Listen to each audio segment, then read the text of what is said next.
Muy bien, ahora sí.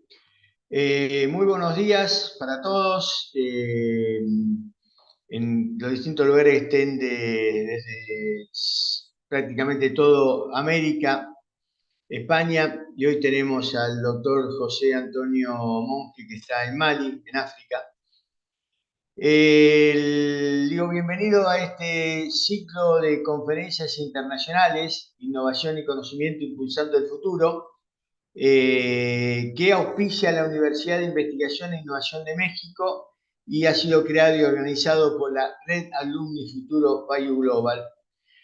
Me presento, soy ingeniero Jorge Castellón, muchos de ustedes me conocen, pues han estado en muchas de estas conferencias. Soy director de Marketing Educativo y Expansión Internacional de U Global Corp y director de la Red Alumni Futuro Bayou Global. Ahora, antes de comenzar la conferencia, una breve presentación de nuestro auspiciante, nuestra universidad. La Universidad de Investigación e Innovación de México, UICS, nace por una necesidad que tienen los mercados de profesionales para poder formar profesionales que puedan enfrentar las profesiones del futuro. Por eso, la palabra mágica, la palabra clave de la universidad es la innovación y lo toma como recurso inagotable. Se define la universidad como una universidad innovadora y disruptiva, que como decimos en mi país, patea el tablero de alguna manera para desarrollar una formación de profesionales altamente no convencional, es decir, prácticamente parte desde el posgrado. Pero además se denomina como una universidad descentralizada y autónoma. ¿Por qué? Porque prácticamente tomamos a los mejores profesores de todo el planeta de habla hispana y prácticamente tenemos en cerca de 20 países nuestros profesores, nuestros asesores de investigación, ¿sí? Así que bueno, el portfolio de esta Universidad del Futuro, de alguna manera, tiene cuatro doctorados: doctorado en Educación e Innovación, doctorado en Dirección de Proyectos, doctorado en Economía y Finanzas y doctorado en Administración de Empresas. Tiene dos maestrías: la maestría en Educación y Tecnología Digital y la maestría en Gerencia Hospitalaria. Definimos a esto como un portfolio de productos de carta corta.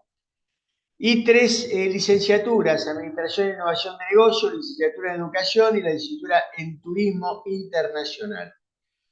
Por su lado, U Global desde hace 20 años apoya a instituciones educativas en el crecimiento sostenible y sustentable de su matrícula, la optimización de procesos de gestión y la implementación de universidades online, como en el caso de esta Universidad de Investigación e Innovación de México, que internacionalice su portfolio de programas académicos de posgrado y pregrado, maestrías y doctorados en Latinoamérica.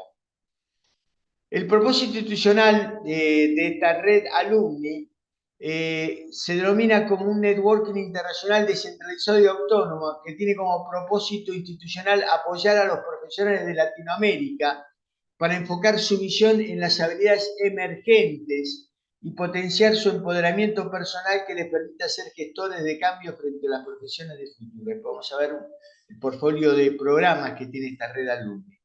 ¿Y cuál es el ADN que cruza toda la red alumni? Creemos en tu potencial y te apoyaremos a explotarlo en un mundo exponencial. U-Global tiene 5 universidades aliadas por el momento. Estamos abiertos a desarrollar alianzas con universidades para poder proveer de esta red alumni a las direcciones de posgrado. En total, digamos, están dentro de nuestra membresía 4.862 alumnos egresados en 22 países, y prácticamente tenemos, digamos, dentro de nuestra base de datos 156.000 lead en 28 países, que son los que de alguna manera reciben información sobre esta red alumni. Tiene su headquarter en la ciudad de Santa Cruz de la Sierra, en Bolivia, desde el cual estoy hablando. Y además tenemos sede en Chile, en Santiago, en Ecuador, Quito, en Colombia, Bogotá, en México, Puebla, y en Estados Unidos, en Miami. Este es el portfolio de productos académicos que tenemos para poder trabajar estas habilidades emergentes necesarias y dar un update de educación continua a todos nuestros miembros o, digamos, que están dentro de las universidades aliadas.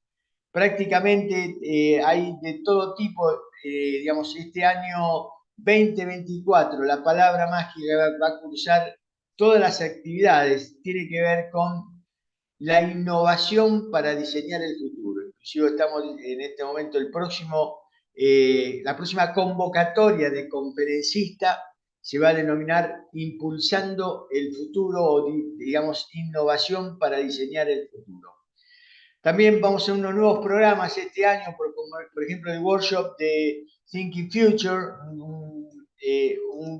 digamos, un workshop imperdible teniendo en cuenta la necesidad de necesitamos pensar en el desarrollo y el diseño de futuros, en la prospectiva. Vamos a tener también un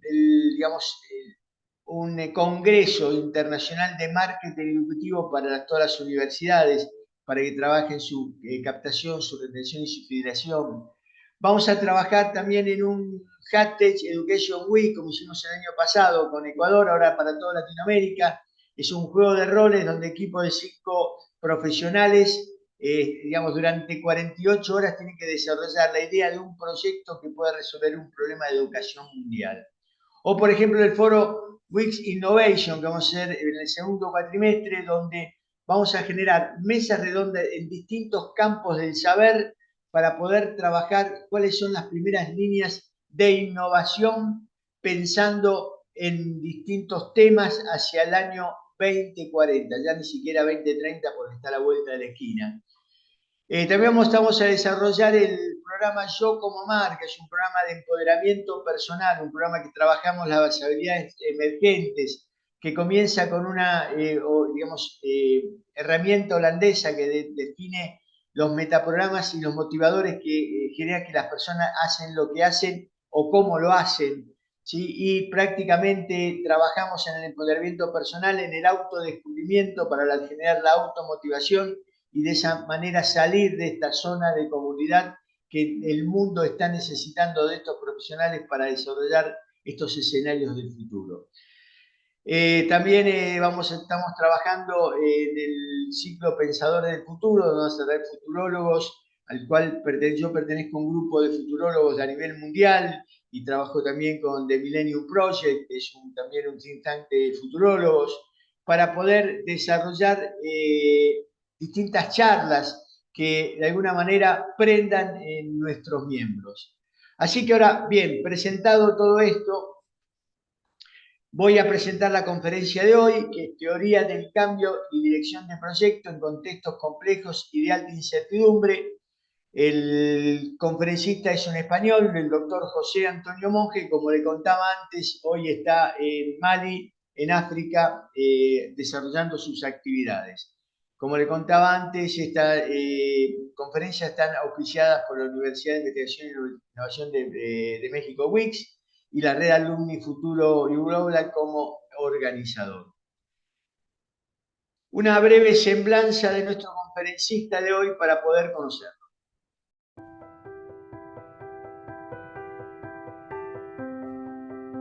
Doctor José Antonio Monge Vargas, antropólogo social con diploma de especialización en elaboración de proyectos, maestría en gestión de proyectos y diploma de estudios avanzados en proyectos de ingeniería y doctorado en sociología. Ha trabajado para diversas instituciones públicas y organizaciones internacionales en España y diversos países de América Latina y África. Actualmente es responsable de programas de Agencia Española de Cooperación Internacional en Mali. Ha publicado diversos trabajos académicos relacionados con el diseño, gestión y evaluación de proyectos sociales, análisis de coyuntura de países en vías de desarrollo y manuales metodológicos de teoría del cambio. Bien, antes de dar paso a nuestro conferencista, quiero comentarle, como muchos de ustedes saben, que la ronda de preguntas es al final de la conferencia. Ustedes colocan su pregunta en el chat de preguntas y respuestas, yo se las leo a nuestro conferencista y él la contesta. Así, sin más, doctor, bienvenido, ya puede prender su cámara. Muchas gracias. Gracias por la presentación y gracias por toda esta introducción de la oferta educativa que que nos propone. Gracias, ingeniero Castrillón. Perfecto, ya dejo de compartir, doctor, la pantalla y el sonido. Muy bien, muy bien, muchas gracias.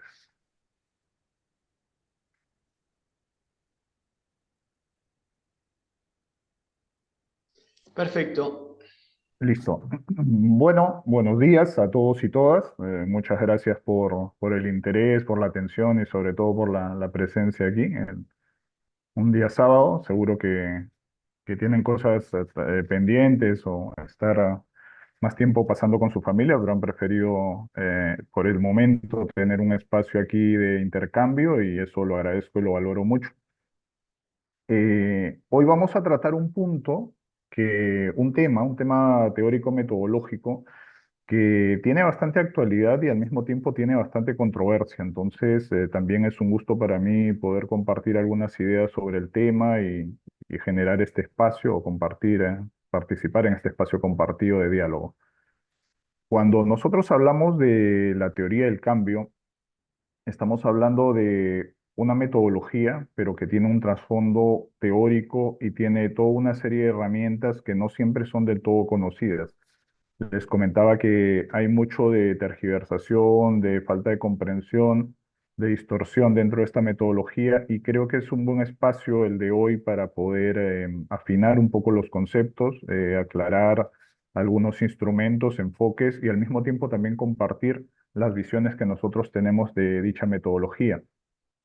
Es en base a este compartir, en base a este intercambio que vamos a poder ir consolidando los conceptos más claros y al mismo tiempo optimizando esta y otras metodologías, porque como bien saben, estamos en una lógica no solo en la dirección de proyectos, sino en general en todo el desarrollo de cualquier disciplina social, en una lógica de mejora continua. Y esa es la idea precisamente al estar aquí en este espacio con ustedes. Cuando hablamos de teoría de cambio, tenemos que contextualizarla en un espacio, en un entorno completo. Por eso, hablar de teoría de cambio en general no nos ayuda mucho. Es mucho más recomendable hablar de teoría de cambio en un entorno específico. Y concretamente hoy vamos a hablar de esta metodología en entornos de alta incertidumbre, de alta complejidad, que son precisamente los que estamos afrontando en estos momentos. La incertidumbre es el factor clave para poder entender ya no solo la teoría del cambio, sino las propuestas que van a ser construidas a partir de dicha teoría. La incertidumbre como clave de lectura del contexto y de la propuesta de cambio va a ser trascendental. Y para poder primero entender la incertidumbre y luego gestionarla, que es lo que al final de cuentas pretendemos hacer cuando proponemos proyectos, programas, alternativas de desarrollo en estos contextos, se han generado una multitud de herramientas. No es el centro de esta conferencia el hablar de estas herramientas, solo vamos a hacer referencia a un par de ellas de manera muy tangencial en función a poder entender mejor, como les decía hace un momento, la teoría del cambio. La incertidumbre no es un factor nuevo. Definitivamente siempre ha existido incertidumbre, siempre ha habido lógicas de análisis de riesgo, siempre ha habido construcciones de riesgos y oportunidades frente a estos riesgos. Por tanto, en realidad no estamos hablando de un elemento nuevo, estamos hablando más bien del énfasis en un elemento que nos ha estado acompañando durante mucho tiempo y que por determinadas circunstancias de los contextos se ha convertido en un eje de análisis y de consideración. Por tanto, este eje demanda mucho de nuestra atención y decía antes que se han construido diversas herramientas en torno a este eje. Una de ellas es el conocido instrumento de análisis de entorno BUCA, que ciertamente, como vamos a ver dentro de un momento, está, digamos, minimizando su uso y siendo reemplazado por otros instrumentos, pero es conveniente verlo como un antecedente, como un complemento de todos los contenidos que vamos a trabajar. Los entornos BUCA, la concepción, el enfoque de los entornos BUCA, como muchos y muchas de ustedes saben, surgió en un contexto específico determinado. Nosotros, antes de la dinámica, antes de la caída del muro y de la dinámica post-Guerra Fría, teníamos una serie de certezas, por llamarle de esa manera, o para ser más preciso, una serie de paradigmas de análisis de contexto que nos facilitaban mucho las cosas. Em, en términos muy simplistas, veíamos el mundo desde una perspectiva bipolar, incluso a veces exagerando un poco el tema en términos de buenos y malos, donde había un planteamiento afín a determinados valores que no pertenecían a la sociedad, a la propuesta de desarrollo que teníamos, y otro que sí le era afín y que se encontraban dichos paradigmas en permanente combate, en permanente pugna por ir ganando espacios, ya no solo a nivel de conciencias y de sociedades, sino incluso espacios geográficos, ¿no? Es la dinámica de la Guerra Fría, que bueno, todos conocen, y que de pronto termina a finales de los años 80, inicios de los 90, y cuando, como podría decir Benedetti con respecto a, a esta situación, cuando teníamos ya todas las preguntas, todas las respuestas, digamos, resueltas o casi todas resueltas, nos cambiaron las preguntas, ¿no? Y fue lo que funcionó. Precisamente se cambió la lógica de análisis, ya no estábamos en un mundo como lo habíamos planteado desde hacía unos años atrás.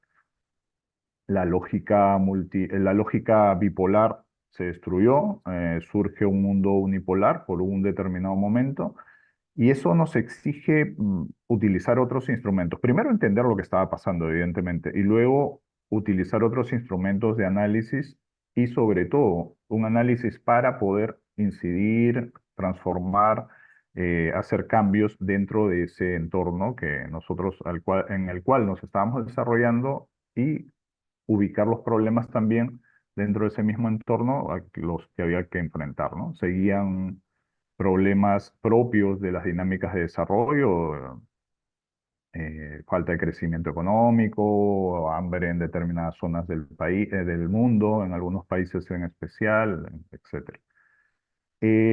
Entonces, en ese entorno, en el entorno post-Guerra Fría, la dinámica buca nos ayuda a poder entender, a poder aproximarnos, si queremos, más que entender, ese contexto que tenía que ser visto desde dos perspectivas complementarias. Y este eje de análisis es válido en realidad para todas las metodologías que analizan entornos, no solo para la propuesta UCA. ¿En qué medida nosotros, en un eje, sabemos qué es lo que está ocurriendo en la realidad, tenemos información y somos conscientes de los problemas, las dinámicas sociales que hay dentro y las propuestas? Y luego, en el otro eje, ¿en qué capacidad tenemos o en qué medida nosotros podemos predecir el futuro, podemos saber qué es lo que va a ocurrir? No de manera mágica o errática, sino con un fundamento precisamente basado en gran parte en este conocimiento del presente. Esta confluencia de los dos ejes, del conocimiento de la actualidad y las tendencias u orientaciones que podrían presentarse en el corto y mediano plazo principalmente, nos da una pista muy importante de cuáles son los componentes que constituyen esa realidad. Complejidad, por una parte, volatilidad, ambigüedad e incertidumbre. Estos son los cuatro componentes, las cuatro, digamos, bases sobre las que se consolida el análisis buca. Es un acrónimo, ¿no? Viene precisamente cada una de las letras constituyen estos componentes, ¿no? La volatilidad, la incertidumbre, la complejidad y la ambigüedad. Tenemos una primera fotografía de un mundo relativamente nuevo que estamos intentando conocer y sobre el cual queremos incidir. Esta fotografía nos va a ayudar a plantear algunas alternativas de solución en los problemas, frente a los problemas que estamos ubicando en estos entornos.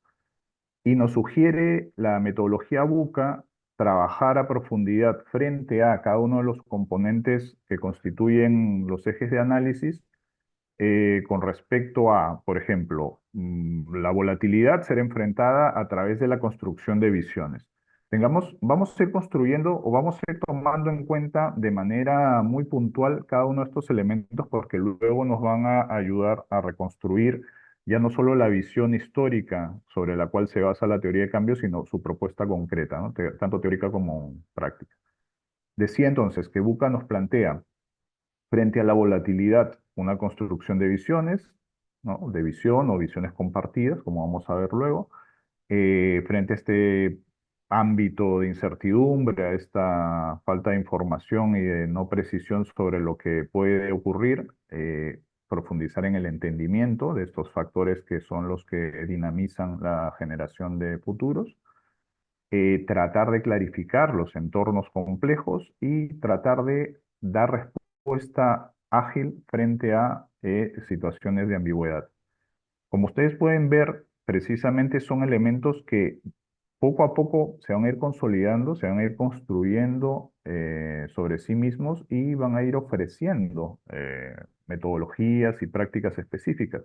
Por citar un ejemplo muy contemporáneo, toda esta lógica de agilidad que fue planteada frente a la ambigüedad de los entornos en la metodología BUCA, se ha convertido en una línea, ya no solo de reflexión, sino de trabajo y de propuesta, ¿no? En dirección de proyectos lo vemos muy claramente, pero no solo ahí.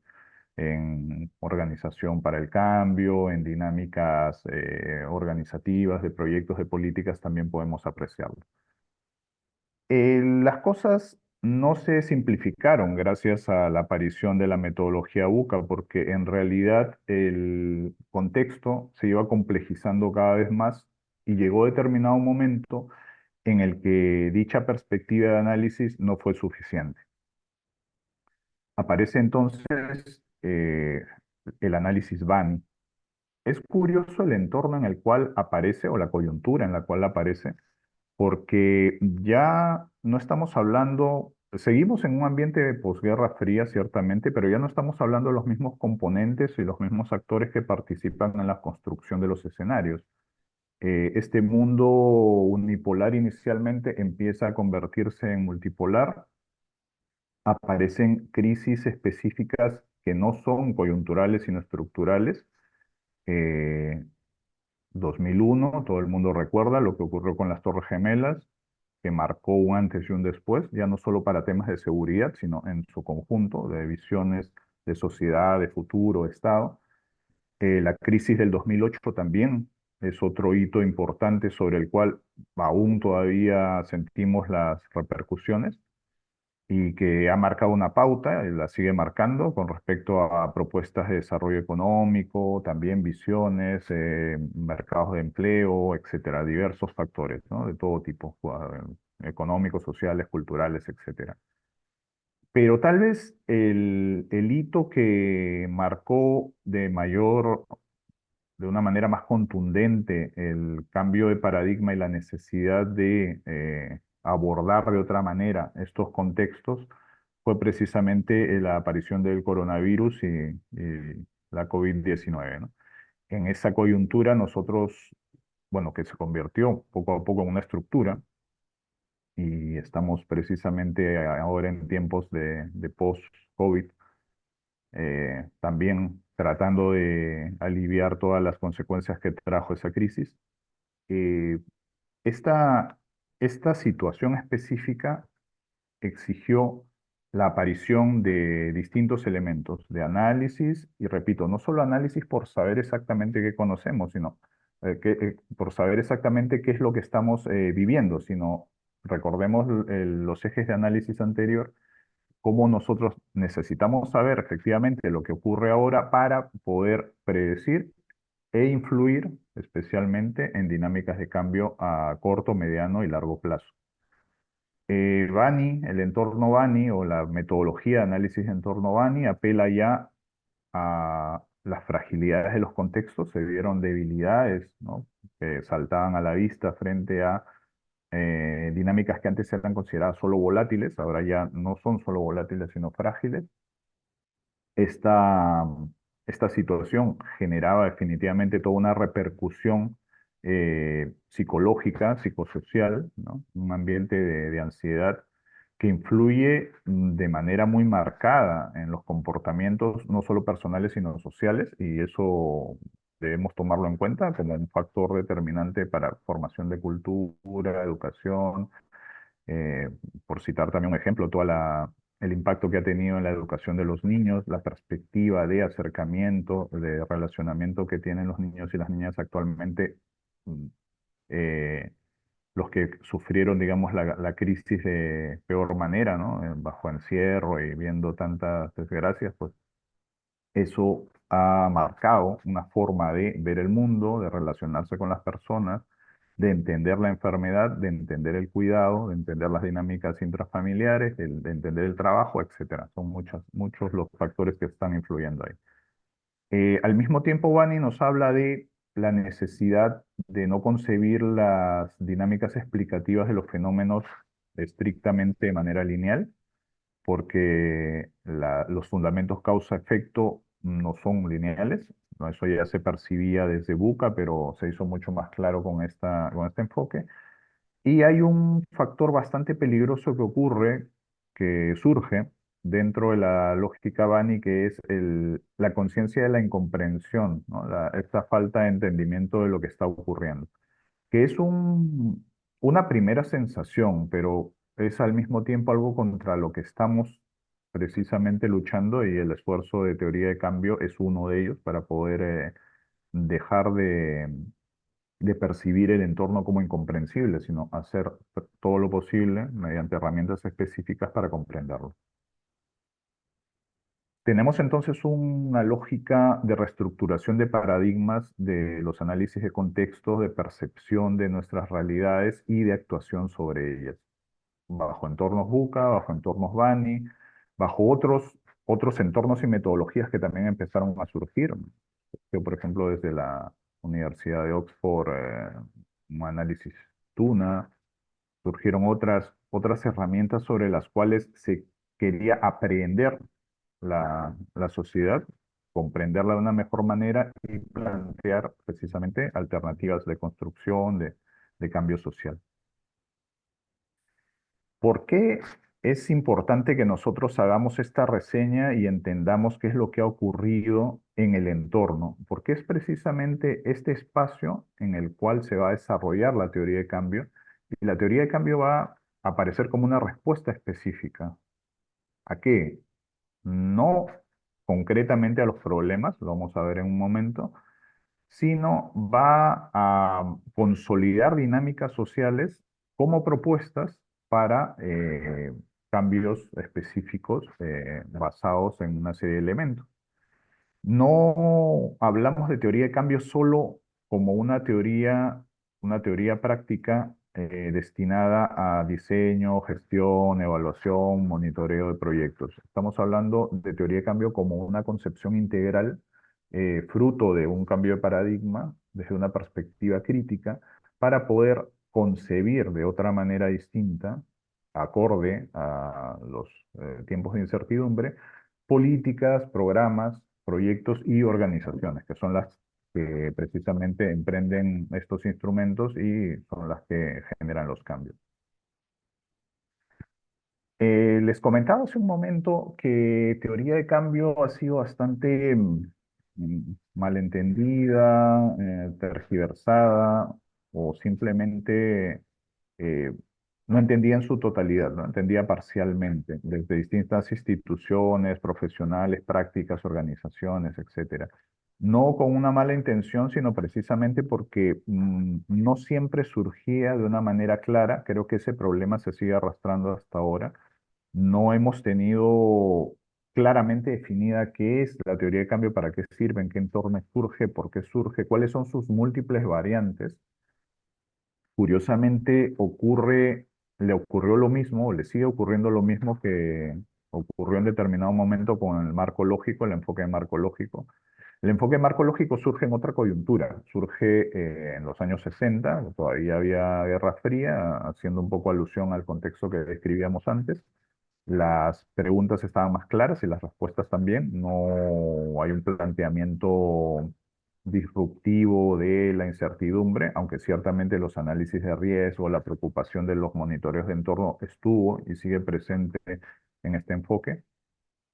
Pero a pesar de esas seguridades que existían en este marco metodológico, también se han presentado distorsiones o, en el mejor de los casos, diversas formas de hacer, aplicar este enfoque, ¿no?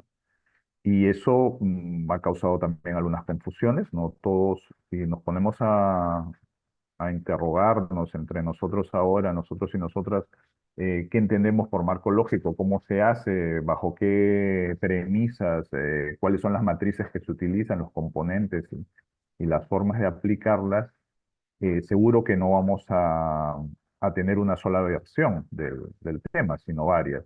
Y estamos hablando de un instrumento que ha sido generado, validado, retroalimentado, consolidado desde los años 60. La teoría de cambio, con la teoría de cambio ocurre lo mismo, es una necesidad, esta consolidación, compartir las lecciones aprendidas, las buenas prácticas, los enfoques para poderla ir consolidando. Es mucho más joven, no tanto como muchos piensan, pero es mucho más joven que el marco lógico y evidentemente pues también está sufriendo por muchos de los problemas que les acabo de mencionar. Un intento de poder aliviar esa confusión o falta de percepción integral de esta teoría es la conceptualización. En pantalla tenemos una propuesta medianamente de consenso entre algunos de los especialistas en esta teoría, que plantea algunos elementos claves, ¿no? Estamos hablando, como decía también al principio, de un enfoque teórico y práctico que tiene una perspectiva crítica, que es un fundamento de pensamiento orientado hacia la acción y que se desenvuelve, nace, quiere actuar en entornos inciertos, complejos y o emergentes.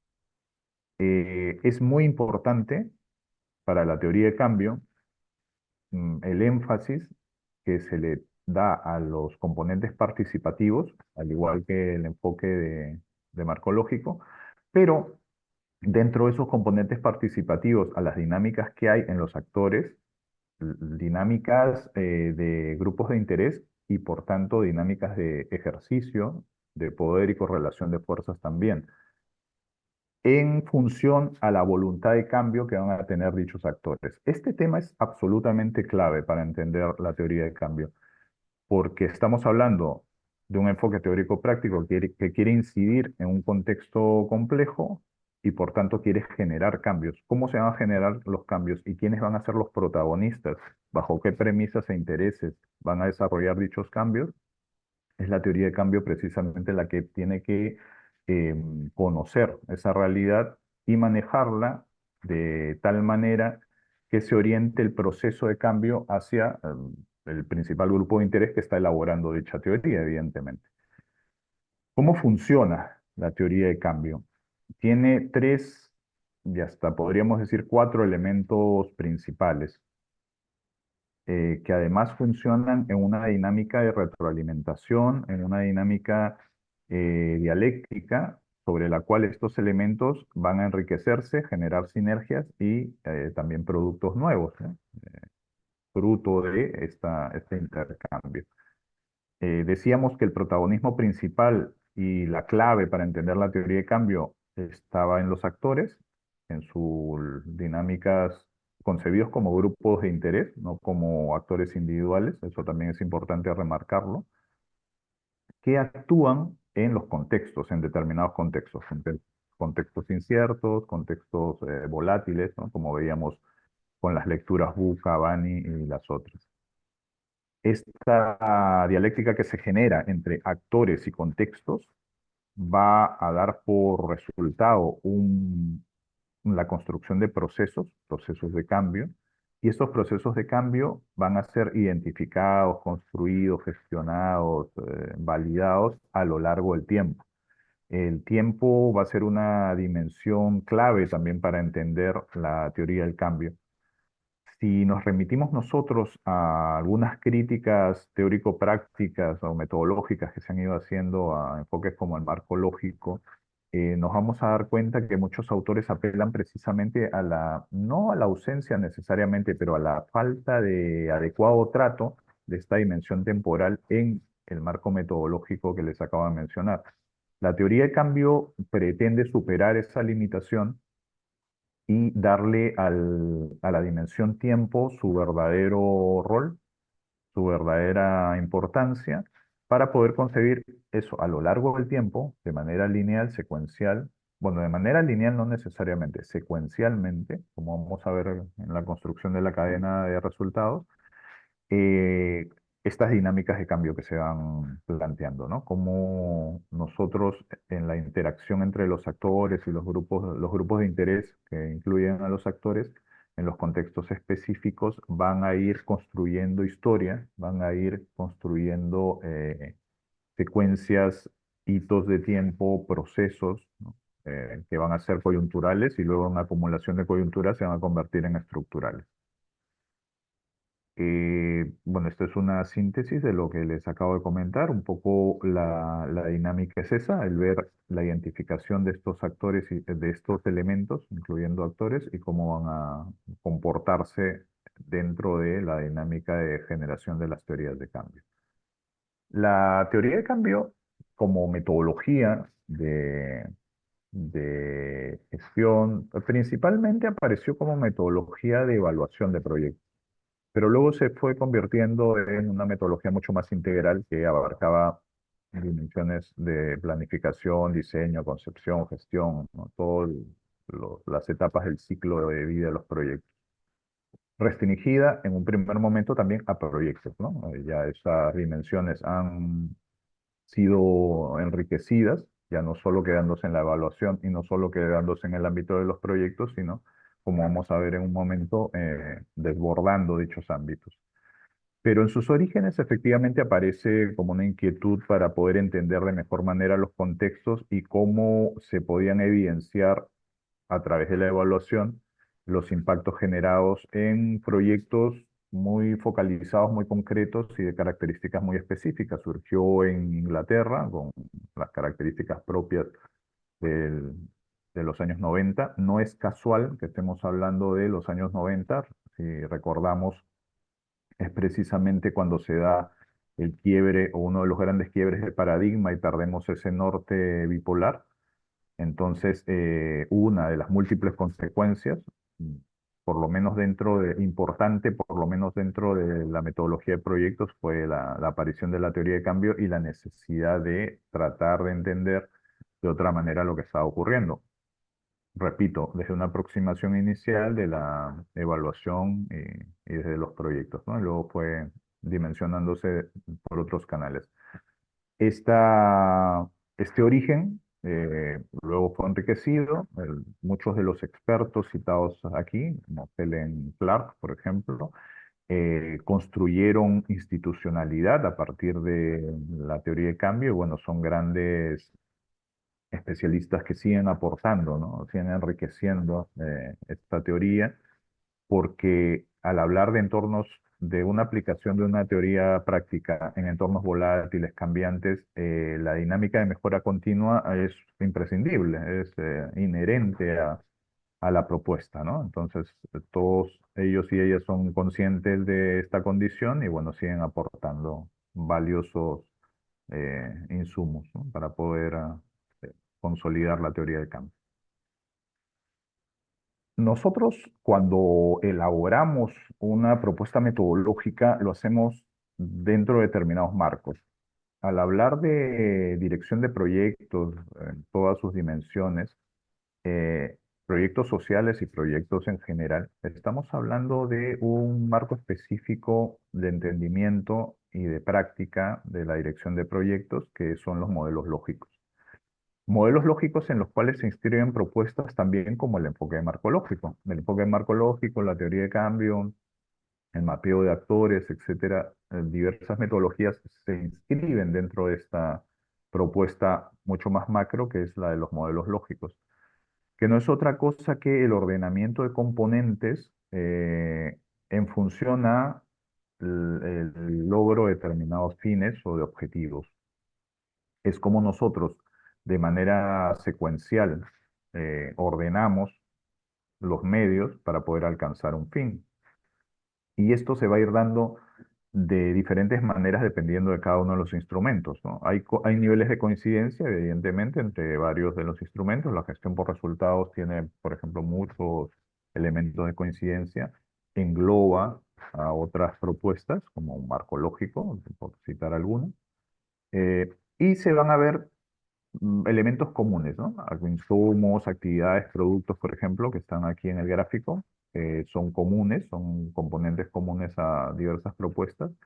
A veces la nomenclatura de estos elementos comunes causa determinadas confusiones, sobre todo en el uso de formatos, pero bueno, lo más importante es entender la lógica que hay detrás de los modelos lógicos, que es el uso de un conjunto de medios, sea de la denominación que sea, dependiendo de cada uno de los casos metodológicos, en función a la obtención de los fines, ¿no? Pueden ser resultados que pueden estar mm, divididos o segmentados al interior de estos grandes fines, como efectos, impactos, etcétera, ¿no? Tomemos en cuenta esta estructura porque no es baladí. La, la lógica que está detrás de los modelos lógicos nos va a ayudar a ordenar todas las propuestas metodológicas, marco lógico, mapeo de alcance, repito, teoría de cambio, y nos va a facilitar la comprensión, precisamente, y evitar las confusiones, por tanto, también. Cuando nosotros construimos, ordenamos una serie de componentes en lógica de construcción para alcanzar determinados fines, tenemos que hacer una diferenciación entre lo que son los medios y son los fines, y luego los caminos para llegar desde unos a otros. Esa es la esencia de todos los modelos lógicos y por tanto también de la teoría del cambio. La teoría de cambio se enriquece de tal manera desde sus orígenes que va a dar lugar a intervenciones en distintos niveles, nivel macro, nivel sectorial, va a ser muy utilizada en lógicas organizacionales y aunque no es el único ámbito donde se desarrolla, sí es el más conocido en sus dinámicas de intervención en proyectos y programas. De hecho, se piensa que la teoría del cambio, o no de manera general, pero muchas personas piensan que la teoría del cambio es una metodología específica para proyectos. Y bueno, no les falta razón. Es una metodología principalmente utilizada dentro del ámbito de proyectos, pero no se restringe a ese ámbito, ¿no? ¿Cómo se hace la teoría de cambio? Eh, Hay diversas propuestas, ¿no? La que digamos, genera más consenso y es mucho más detallada, es la que les estoy presentando ahora en pantalla, que implica además el recorrido integral de la construcción de la teoría de cambio. Muchas propuestas de construcción de teoría de cambio inician por lo que denominamos aquí el tercer paso, o sea, la construcción de visiones de éxito, y vamos a explicar por qué, tiene su lógica, tiene su fundamento. Pero en general hay un consenso en definir la dinámica de construcción de una teoría de cambio hasta arribar a la cadena de resultados, ¿no? Entonces la vamos a ir describiendo muy rápidamente en función al tiempo que disponemos. Em, ya hemos hecho mucho énfasis y hemos hecho una explicación detallada, de hecho le hemos dedicado la mayor parte de esta conferencia a explicar la necesidad de entender los contextos y de actualizar estos paradigmas de análisis de contextos complejos, volátiles, con todas las características que hemos visto antes, porque si no entendemos el punto de partida, el punto de referencia principal, no el punto de partida, pero sí el punto de referencia principal de la teoría de cambio, no vamos a entender la dinámica que viene posteriormente. La referencia exacta, el fundamento referencial de la construcción de la teoría de cambio está precisamente en la visión crítica del contexto y en el uso de otras formas de ver dicho contexto. Pero no es el punto de partida, es el punto de referencia. El punto de partida son los actores, porque son los actores los protagónicos, como veíamos en la definición, en el concepto de teoría de cambio, los que van a construir la teoría de manera participativa, tomando en cuenta todas sus dinámicas, sus intereses y sus conflictos, ¿Y qué es lo que van a hacer en su conjunto? Van a construir una visión consensuada de éxito, ¿no? En el grupo principal de interés, que es el impulsor del proceso de cambio. Entonces, debemos ser conscientes en un primer paso de esta necesidad de actualizar los paradigmas, de clarificar las herramientas de referencia a los contextos en los cuales queremos intervenir, identificar como segundo paso de manera clara los actores que van a ser los protagonistas, cuál es la dinámica que existe entre ellos, todas estas correlaciones de las que hablábamos hace un momento. ¿Para qué? Para llegar al punto metodológicamente inicial, como muchas propuestas lo mencionan, de la construcción consensuada de la visión de éxito, que ese va a ser a nivel, digamos, de metodología específica, el punto de partida de construcción de la cadena de resultados, que es el instrumento principal de la teoría de cambio. Entonces, tenemos conciencia de un contexto complejo, claridad en torno a los actores que van a intervenir, y a partir de ese conjunto de componentes, la construcción de una teoría, perdón, de una visión de éxito como centro de la teoría de cambio. Posteriormente va a ser una cadena, un encadenamiento de lógicas de intervención a partir de la visión de éxito para poder clarificar primero cuáles son las precondiciones, las dinámicas de intervención, los supuestos que pueden estar detrás y que van a hacer falta para llegar a esa visión de éxito. Es una construcción de arriba hacia abajo, en la medida en que primero identificamos la visión de éxito o también para familiaridad de otras terminologías, el impacto, ¿no? O el objetivo de desarrollo, y a partir de ese concepto, de esa visión, de ese fin, vamos a ir construyendo todo lo que es necesario para llegar a él. No es la dinámica que se suele utilizar en otras metodologías. Incluso el marco lógico, que es, digamos, con el que más conversa la teoría de cambio y con el que a veces tiene más choques también, parte de otra lógica. Este marco, este enfoque parte de los problemas, la identificación de problemas. Tiene herramientas específicas, la más conocida el árbol de problemas, a partir del cual, de dicho análisis, se construye toda una propuesta metodológica en función a la resolución, a la respuesta de dichos problemas. Es otra entrada, ¿no? Digamos, el marco lógico no es que necesariamente surge desde abajo porque no empieza por los insumos, pero sí tiene una entrada diferente, ¿no? Una entrada más apuntada hacia los problemas. La construcción de la visión de éxito, la visión de futuro, el fin, es no solamente toma en cuenta los problemas, que los toma como referencia, repito, en función a esta visión que se tiene del contexto, pero los rescata, los pondera como un referente, repito, para plasmar en la visión de futuro un contexto de realidad, un referente de realidad, pero esta visión de futuro no es construida sobre eso, es construida sobre los anhelos, las expectativas, los deseos, las imágenes y escenarios que se construyen de futuro de los participantes, de los actores, de los agentes de cambio. Entonces, esta diferencia es fundamental porque es la que marca la distancia entre estas dos metodologías, ¿no?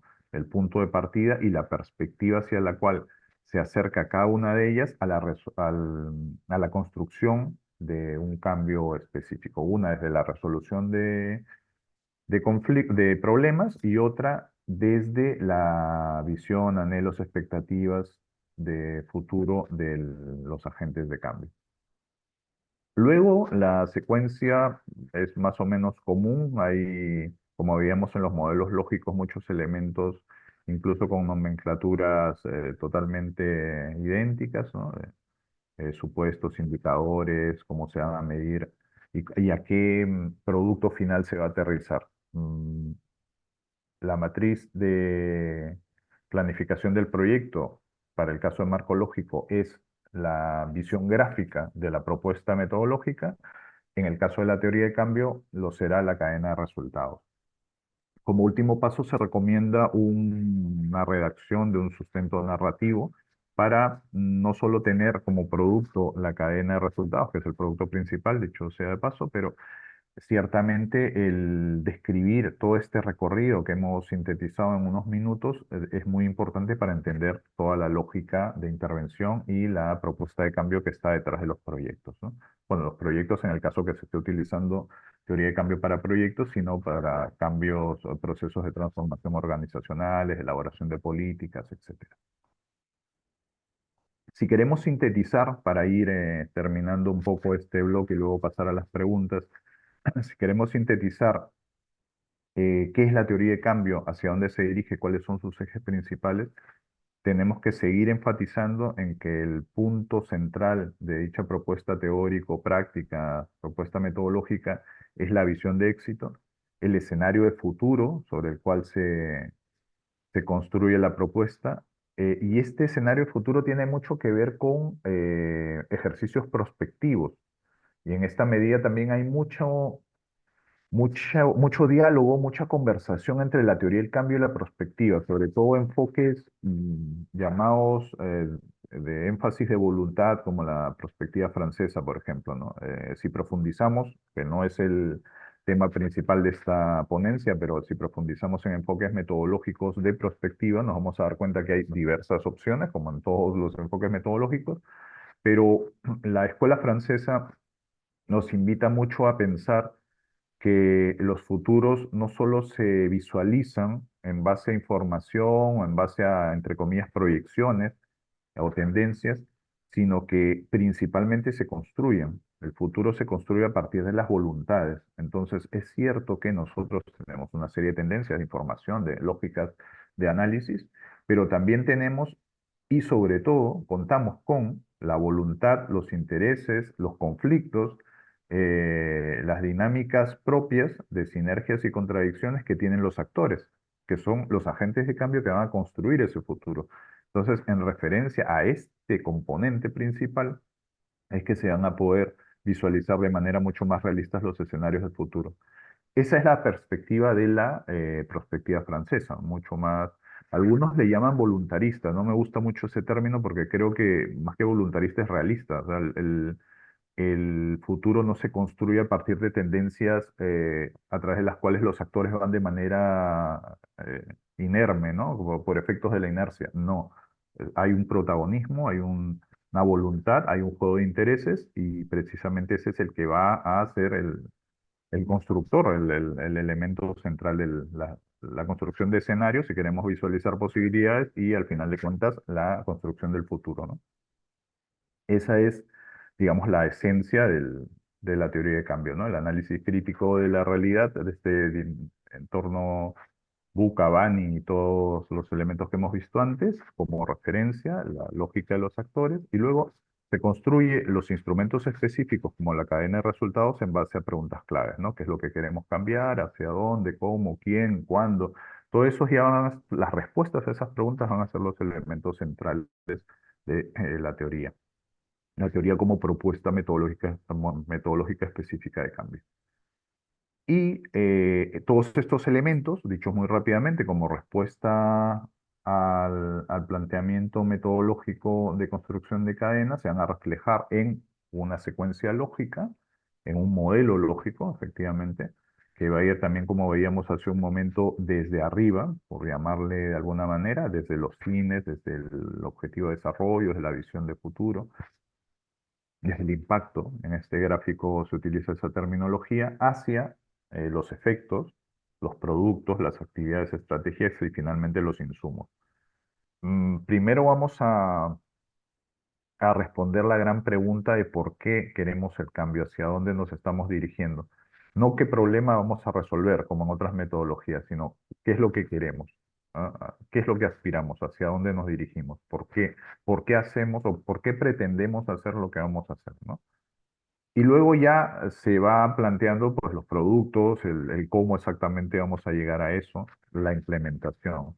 Pensar primero en los resultados y luego en la forma de llegar a ellos a través de la implementación. Esa es la propuesta de manera sintética de la teoría del cambio.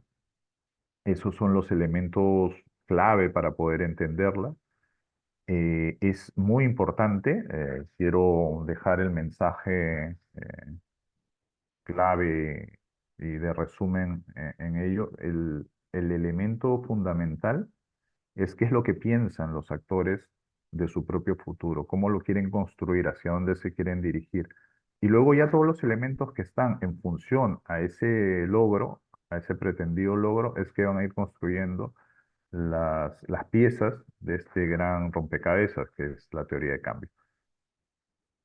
De manera sintética, he tratado de presentarles cómo se concibe la teoría de cambio, los orígenes no históricos o no solo históricos, sino los elementos hacia donde nos dirigimos con ella y, bueno, podemos ampliar algunos temas a partir de las preguntas. Muchas gracias por su atención y por la paciencia también.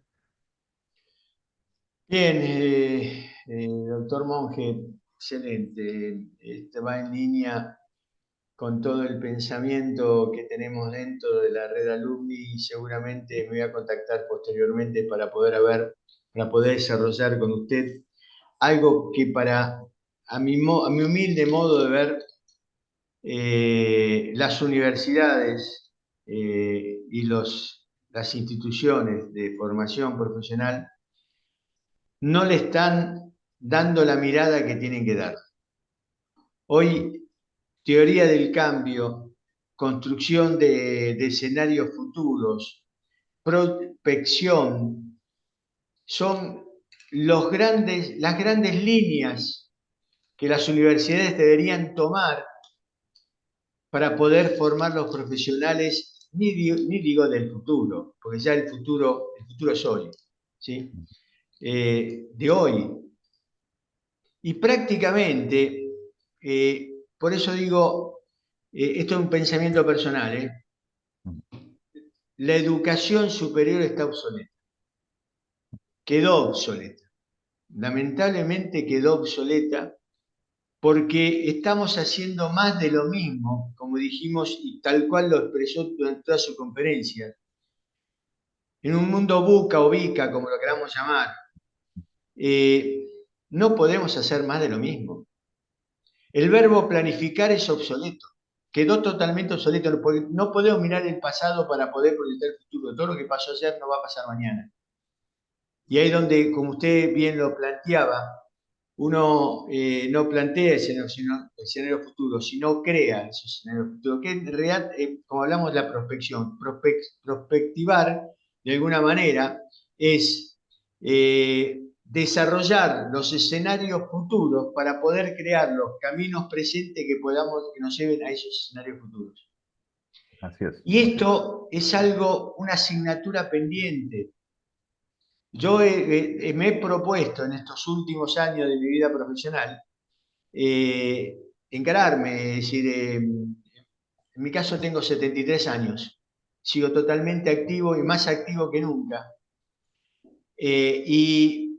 Prácticamente estoy en este momento totalmente hace 5 años muy metido con toda la parte sobre el concepto futuro, sobre construcción de futuros. Pertenezco a una comunidad también de comunidad de futuro, lo llamamos, chicos muy jóvenes, ¿sí?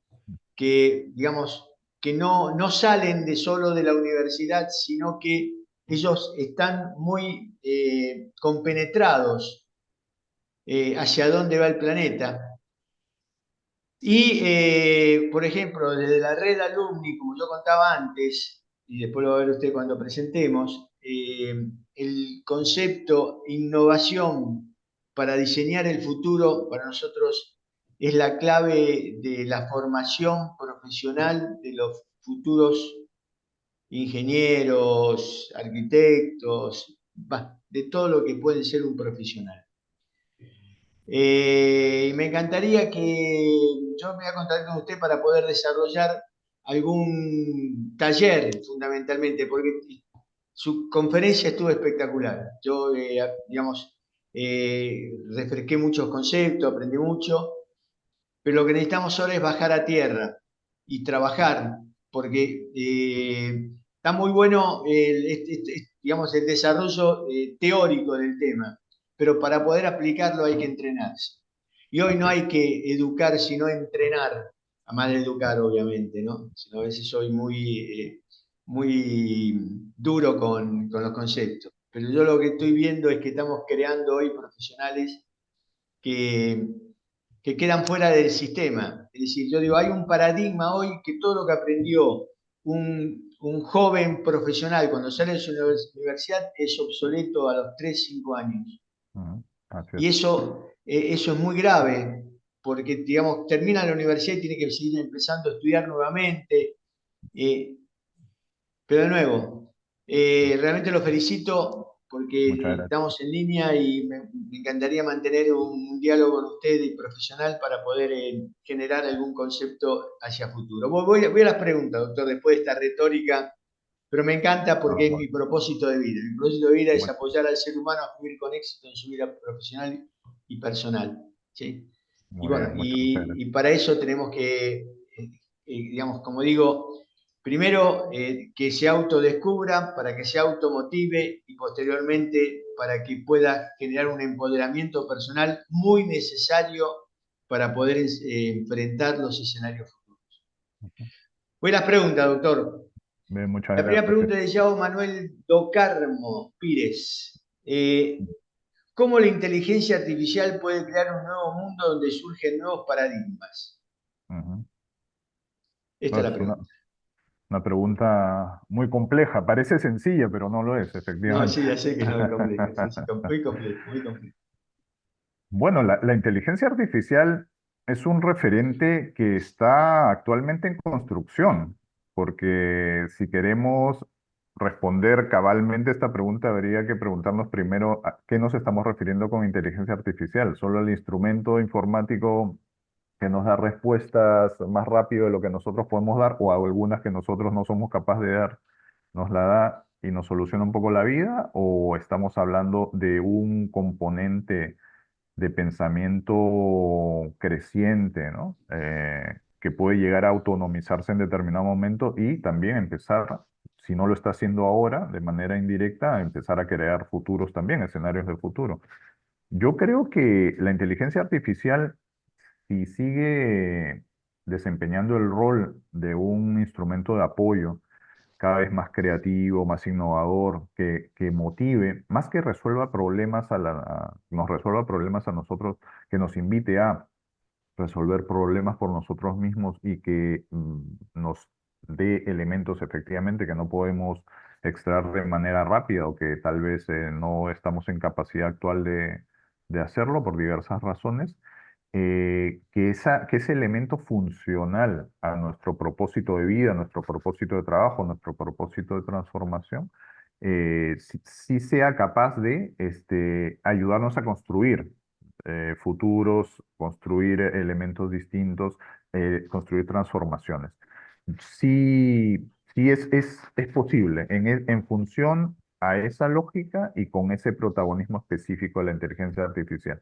Darle más protagonismo o menos sería un error por los dos lados, ¿no? Y podremos hablar mucho sobre las consecuencias que podría tener tal o cual opción, pero si es en función a complemento de apoyo, a generación de insumos, acompañamiento de procesos, pues tiene mucho que darnos y mucho que apoyarnos. Parece bárbaro. Además, ya lo dijo usted en un momento. Llegó un momento en el cual, digamos, no tenemos que tener todas las respuestas, sino tenemos que saber hacer las preguntas. Exacto. Y la inteligencia artificial me hace acordar cuando comencé mi carrera profesional, bueno, en la universidad, eh, no existía la máquina de calcular. Ya. Muy pocas personas tenían y era la élite. Digamos, mi carrera hubiera durado tal vez 2 años menos si no tuviera que haber hecho las cuentas que tuve que hacer a mano para poder Claro. resolverlas, ¿no? Por Mm. lo tanto, como dijo usted, es un complemento. Digamos que uno tiene que dialogar con la inteligencia artificial. Yo, para mi profesión, que tiene que ver con el marketing, con la publicidad, con todo lo que tiene que ver el apoyo a instituciones educativas a crecer, trabajo mucho y me resuelve mucho problema. Es un, llamado de alguna manera, un empleado, un compañero que lo sabe todo así. Ujú, Y la tenemos al claro, lado nuestro. Como ujú, yo digo, claro, ya el tío Google quedó atrás un poco. no, claro. Eh, pero, digamos, es un complemento. Bueno, voy a otra pregunta. Ujú, Byron Baez. ujú. La pregunta para el expositor es, ¿cuáles son los rasgos o características que deben tener los escenarios para decir que estoy en un momento de alta incertidumbre o complejos? Ujú. Bueno, hay diversos componentes, ¿no?, que determinan ese nivel de incertidumbre. Para empezar, también lo comenté en algún momento, en realidad todos los escenarios tienen un componente de incertidumbre. Lo que ocurre es que este componente se va incrementando conforme se dan otros componentes, otras características que lo van a definir, que hacia eso va precisamente la pregunta, ¿no? Hay un teórico que ha desarrollado de manera excelente estas concepciones. Ha trabajado mucho sobre los sistemas complejos, me refiero a Edgar Morin, se escriben. Es un filósofo, pensador, futurólogo, tiene diversas, antropólogo, sociólogo, tiene diversas funciones y preparaciones. Es un pensador de nuestra época, integral, ¿no? Como deben ser o como debemos procurar que sean. ¿Y qué nos dice Edgar Morin? Que todos los sistemas, o sea, hay que abordar todas las realidades como sistemas. Ese es un primer elemento. ¿Qué es lo que está detrás de ello? Pues una interrelación entre componentes, generando sinergias y orientándose hacia un producto. Y que estas interrelaciones en el mundo actual son complejas. O sea, todos los sistemas, en mayor o menor medida, son complejos. Entonces, en la medida en que estos sistemas sean más complejos, precisamente van a generar más espacios de incertidumbre, más contextos tipo VUCA, BANI o como queramos llamarlo desde el enfoque metodológico que escojamos. La clave está ahí, en la cómo concebimos los sistemas complejos y qué cuánta profundidad le damos a dicha complejidad, ¿no? Eh, un sistema complejo, al final de cuentas, lo que describe son interrelaciones muy detalladas, generación de sinergias muy dispersas que generan también diversidad de productos. Cuanto más mm, no contradictorios, pero poco afines sean esos productos generados al interior de los sistemas, precisamente se va a dar esta situación de complejidad. No es lo mismo hablar de un coche, por ejemplo, un automóvil que nosotros tenemos, un sistema complejo que funciona con determinados componentes que tienen interrelación, que se generan sinergias a través de ellos y que nos sirve para determinado fin. Eso puede ser concebido como un sistema complejo. No es lo mismo un coche que una fábrica de coches, ¿no?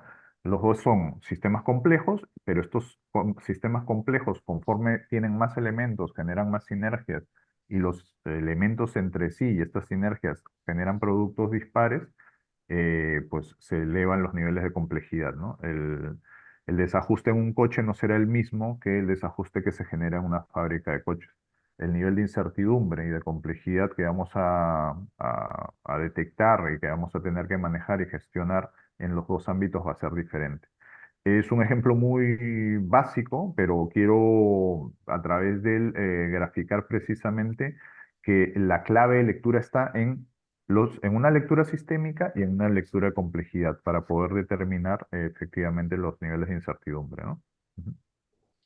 Ok, Julio Alberto Lazo Villatoro dice, ¿cómo puede la teoría del cambio mejorar la planificación y ejecución de proyectos en contextos complejos y de alta incertidumbre y cuáles son los principales desafíos al aplicar esta teoría en la dirección de proyectos? Ujú.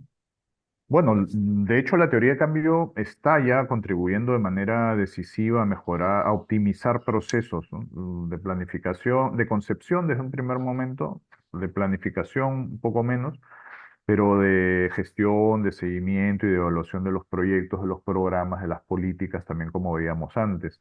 La teoría de cambio en este momento está siendo planteada como un complemento al paradigma todavía vigente que tenemos de enfoque marcológico, que es el que prima para el diseño de proyectos, específicamente proyectos de promoción del desarrollo, ¿no? Cómo está conversando la teoría de cambio con propuestas de gestión de proyectos a nivel de todos los elementos del ciclo de proyecto, de vida de proyecto, como los que poseemos en dirección de proyectos, todavía es un tema pendiente. No ha conversado todavía teoría de cambio con metodologías del IPMA o del PMI, que son mucho más complejas, más consolidadas, están además en pleno uso y que la teoría de cambio todavía no llega a esos espacios. Yo creo que hay un tema no solo pendiente, sino imprescindible de resolver, de abordar. Y ahí la pregunta me invita también precisamente a reflexionar ese espacio que aún no está todavía desarrollado, ¿no? Desde la teoría de cambio. Hay una contribución en un espacio más de promoción del desarrollo de proyectos sociales, pero hay un amplio campo pendiente para optimizar otros procesos dentro de los proyectos. A ver, lo vamos a interpretar pregunta de Mauricio Ramírez Malaver. Ujú. Dice, doctor Monge, ¿no se coloca en riesgo la orientación de marketing en la implementación de la teoría del cambio al hacer un ejercicio de adentro hacia afuera y no de afuera hacia adentro? Esto en relación con las necesidades o si no, los problemas. No. Bueno, a ver si lo he entendido bien. Yo creo que no se pone en riesgo por una sencilla razón. Desde la perspectiva del marketing y no solo desde ella, las percepciones de todas las categorías y los procesos tienen que ser de doble flujo, ¿no? De dentro hacia afuera y de fuera hacia adentro. No creo que una perspectiva unidireccional te brinde toda la riqueza de elementos que necesitas para poder consolidar propuestas, ¿no? La teoría del cambio te invita a eso, te invita en tanto te exige ver complejidades y te exige ver protagonismos, que estas dinámicas de dentro hacia afuera y de fuera hacia adentro también sean consideradas, ¿no? Ok, Deli Isabel Andrango Guayasamín Ujú. dice, buenos días, doctor José Antonio, un gusto volver a compartir con ustedes, Delia desde Ecuador. ¿Cómo considera que los directores de proyectos están encarando los procesos de incertidumbre y volatilidad de un proyecto en un mundo buque y bunny? Ujú, muy buena pregunta también.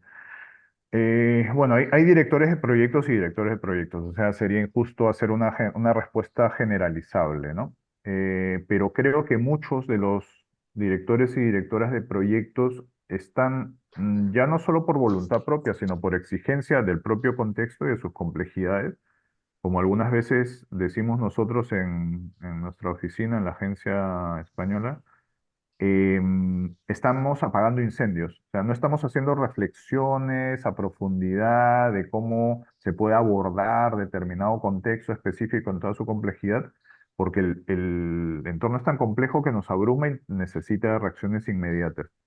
Entonces, muchas de esas actitudes de apagafuegos, de bomberos que tenemos, claro, nos ayudan a resolver de manera inmediata los problemas que tenemos y que no se nos vaya de la mano la gestión, pero no contribuyen una lógica de teoría de cambio, propuesta por teoría de cambio, a hacer verdaderas transformaciones. Entonces, yo creo que hay que ser conscientes de eso cuando estamos haciendo bomberos y tratar de evitarlo, sabiendo que, claro, los incendios necesitan apagarse también, ¿no? Entonces, es difícil mantener ese equilibrio. Bien, Yudelis Agramonte dice, lamentablemente las universidades deben innovar y rediseñar toda la metodología que en la actualidad y el futuro demuestra. Es así, Yudelis, y creo que todos los que estamos en la educación tenemos que de alguna manera empujar para que esto suceda. Así es. Jorge González, sí, obviamente que sí, podemos llegar a hacer algo en la Universidad de Machala y la UNESUM. Y ya iríamos a la última pregunta. Un segundito, a ver, la última pregunta, que sería. A ver, Gloria Elena Torrejano, ¿sí? dice Cárdenas, ¿cómo presentar de manera más clara la transición entre un producto y un cambio efecto en la cadena de resultados? Ujú. Bien. Los productos no dejan de ser insumos para los efectos.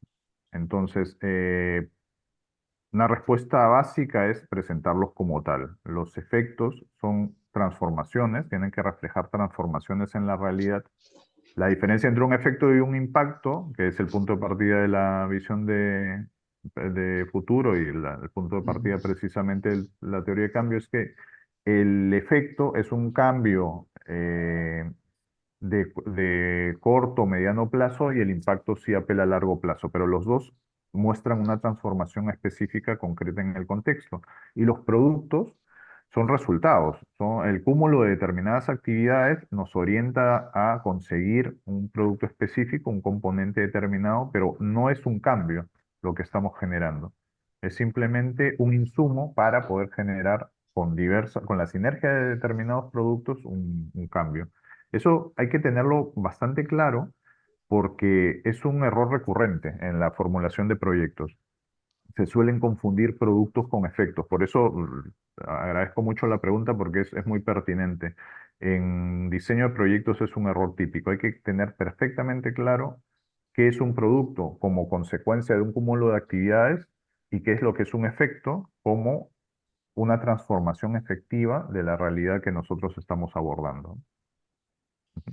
Bien, esta pregunta a ver qué es lo que él contesta. Jorge Cuón Rodríguez me dice, ¿cómo se puede medir el cambio? Bueno, existen dentro de la propuesta de teoría del cambio, existen indicadores del cambio. Tenemos que nosotros parametrar cada uno de los cambios a los cuales queremos arribar, caracterizarlos y conceptualizarlos para poderlos medir. El elaborar indicadores, que son los instrumentos de medición de los cambios, es una de las tareas más difíciles del diseño. Incluso es más difícil diseñar indicadores que luego medirlos, porque al final de cuentas, cuando ya están medidos, ya sabes por dónde vas a ir y se trata de conseguir la información. Pero el elaborar las categorías, los parámetros para poder medir ese cambio es muy complicado. Uno de los puntos iniciales y en el que más cometemos errores es en la categorización, en la conceptualización, ¿no? de los indicadores. Porque, por ejemplo, digo, yo quiero medir un cambio a través de tal realidad ha sido transformada, vamos a señalarlo concretamente, es un programa de fortalecimiento de capacidades para el empleo, por ejemplo. Entonces, quiero medir un cambio en la mejora de las condiciones de empleo de la población destinataria de este proyecto. Ya, genial. Indicador, han mejorado en 80% las condiciones de empleo de los jóvenes de tal provincia. Ya, pero ¿a qué llamo yo mejora de condiciones de empleo? La categorización de eso es precisamente el nudo crítico. Puede ser mejora en el salario, ¿no? Puede ser mejora en las condiciones en las cuales se desarrolla el trabajo, puede ser mejora en los horarios, puede ser mejora en los descansos, en la administración de los tiempos, en el trato interno, en todo esto junto. Entonces, la conceptualización es fundamental, que es lo que yo no utilizar categorías genéricas, sino aterrizar en las definiciones, se le llama técnicamente definiciones operativas, las definiciones operativas de los indicadores. Ahí está la clave. Esa es la mejor manera de medirlos, conceptualizándolos adecuadamente, ¿no? Bien, bueno, se nos fue el tiempo. Ujú. Yo voy a continuar un poco. Si por favor puede dejar de compartir, o ya Mm, dejó de compartir. No, todavía no, voy a... Ajá, Bueno, ok, perfecto. listo. Muy bien, vamos a continuando, ya llegando al fin. Como todos saben, prácticamente, bueno, la gran mayoría, todos los que han participado de esta conferencia van a tener su certificado de participación con nombre y apellido según se registraron. Cualquier problema que puedan tener, la licenciada Jimena Molina, que es la coordinadora de Real Unión Futuro Value Global, acá tiene su teléfono y su dirección de mail por cualquier tema que necesiten, temas de membresía y demás, se comunican con ellos. Prácticamente, ella siempre me recalca, si no después me pega, que el tiempo son 5 días hábiles. Dentro de los 5 días hábiles van a tener su certificado de participación y el link de donde está alojado esta excelente conferencia de Dr. Monge. Perdón, vamos para atrás, vamos ahora hacia adelante. Próximos eventos de marzo 2024, ya llegando casi al fin del ciclo de conferencias internacionales WIC, Innovación y Conocimiento Impulsando el Futuro. El doctor John Briceño Martínez, de Colombia, nos va a dar una conferencia sobre cómo cambia el profesor universitario su enseñanza. Martes 12 de marzo, martes próximo, 18 de México, 19 de Colombia, Ecuador. Por otro lado, como yo lo comenté el otro día también, y como ustedes saben, cuando yo cierro estas conferencias, se abre una encuesta de satisfacción. Esa encuesta de satisfacción es muy importante para nosotros para poder crecer y avanzar, pero también sirvió y sirve para poder de alguna manera generar este ciclo o miniciclo de conferencias donde están las mejores conferencias del ciclo 2023. Hace unos días atrás hicimos un homenaje a todos los conferencistas, donde le dimos digamos, un certificado de participación muy importante para nosotros, desde cómo lo sentimos por todo lo que hemos trabajado con ellos. Y de alguna manera nombramos a los que fueron los 10 conferencistas top calificados por el público participante en cuanto a cómo fueron motivados, cómo impactó sobre su conocimiento y demás. Así que creamos un ciclo con las mejores 5 conferencias del año pasado, que va a ser el siguiente. El doctor Cristian Stay-Nikulkar va el 21 de marzo, va a darnos su conferencia El impacto de la inteligencia artificial en la innovación. El magíster Javier Moriano Calero, el 4 de abril, Innovación en Marketing y Crecimiento Exponencial. El doctor Mas Sequeira Cascante, el 11-4 del 2024, es decir, el 11 de abril, Transformación Digital de las Empresas Pymes. El doctor Juan Niño Peñalosa, el 23 de abril, Innovación Incremental, Cambiar el Mundo un Paso a la Vez. Y el 24 de abril, el doctor Jorge Rendón Riva, Inteligencia Artificial y Marketing. Ustedes, todos los que participan, están dentro de nuestra base de datos de cerca de 25.000 participantes, van a recibir la invitación, ¿sí?, para participar de este miniciclo de conferencias. Y por último, esto es una novedad, quiero anunciar la convocatoria abierta del ciclo de conferencia 2024, Innovación para Diseñar el Futuro, que también va a auspiciar WICS y otras universidades más que estamos trabajando con ellos, y organiza la red Alumni Futuro Value Global. Esta convocatoria la vamos a lanzar, creo que es el 25 de marzo, todos van a recibir un mail, todos los participantes que quieran, digamos, postularse para ser conferencista en este ciclo, que en total van a ser 50 conferencias que empiezan en abril y terminan en diciembre. Prácticamente todos los jueves vamos a tener una conferencia sobre los distintos campos para hablar la innovación como eje para diseñar el futuro. Así que estén atentos a esto para que puedan presentarse como postulantes, que va a ser, estos postulantes van a estar elegidos por un comité académico que estamos formando con notables en todo el tema de las áreas del campo del saber.